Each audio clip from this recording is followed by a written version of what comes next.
In this next video, we'll be taking a look at the middle section of the Maya interface called the workspace.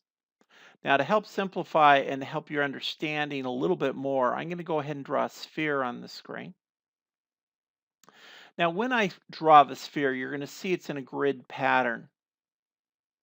When I click off of it, it's deselected, and you can see that the object is now dark blue.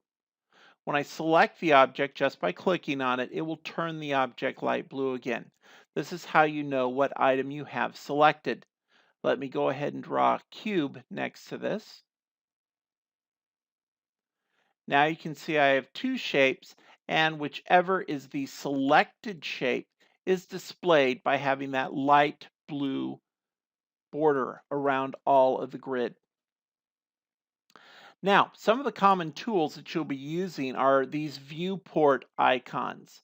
These viewport icons can do things such as this one here is the grid.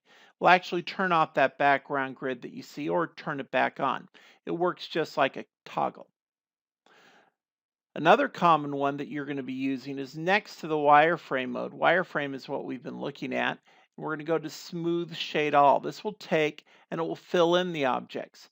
Now you'll notice when the object is filled in and shaded, whichever object is selected still has that light blue grid pattern on it so that you see what it looks like with that wireframe selected.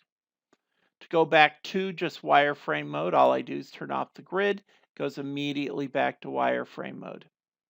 You can also take and turn both on at the same time. You'll see at this point in time, I have with this third tool over here called wireframe and shaded, that I have a wireframe of dark blue on the cube, and I have a wireframe of light blue on the sphere, which is selected. Now, I just click on the different object and it will select that different object.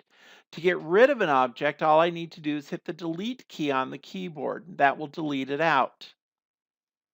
To draw an object again, all I do is select it, go to my work area, and I'm going to hold down the mouse button. That will allow me to draw that object again.